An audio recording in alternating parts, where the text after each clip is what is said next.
asking Jonathan about you yesterday, he mentioned toughness, and then Brian said it really shows up in the run game. Has that always been part of your game to block or out there on the run game, or is that something you had to really acquire once you got here to Oregon State? Oh yeah, I mean, I've always had toughness in me. You know, I used to wrestle, so it's kind of been just how I've been raised.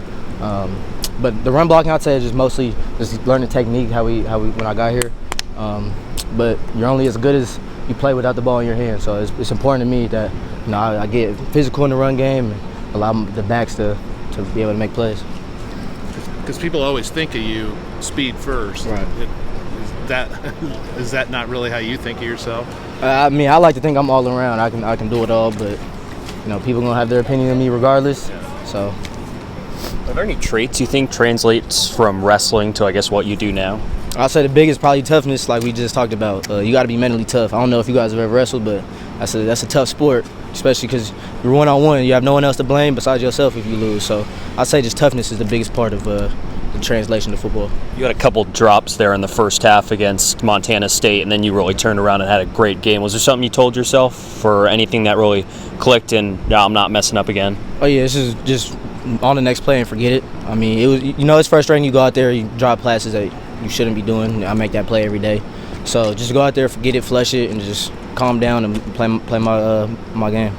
You said after the game that you felt like the punt return game was going to be a big strength for you guys this year. How much of that is what you bring to the mix, and how much is the coverage and the blocking scheme that you have set up for you? I mean, I think it's everybody. We had one last week, but a lot of people don't really see that 10 other guys on the field. We had 2 big blocks. Keeley had a big block, and John Miller had a big block. So everyone's just doing their job, and that allows me to do my job. So I think they got the trust in me, and I got the trust in them. So now that you have the confidence of breaking a couple of big returns off, how excited are you for the next opportunity where you don't have to stand there, wave your arm, take the fair catch, and you get some daylight in front of you? I'm very excited.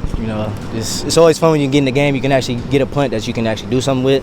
Those are my first opportunities all year that I've really been able to actually get a punt and get loose. So I'm excited. 10 takeaways for USC. When people talk about turnovers, tend to talk about the quarterbacks, but is there anything you guys can emphasize as a receiver room to kind of mitigate those turnovers? Yeah, I mean, just play our ball. Just focus on ourselves. That's what we're focusing on all week, is just playing our brand of ball and doing what we do, and we should be all right. How annoying is it hearing the USC fight songs playing at practice, and how much does that motivate you guys? I mean, honestly, I don't even really notice it. I mean, when you locked in and trying to focus on the details and stuff, outside noise, I don't really notice it. So it's not bad for me.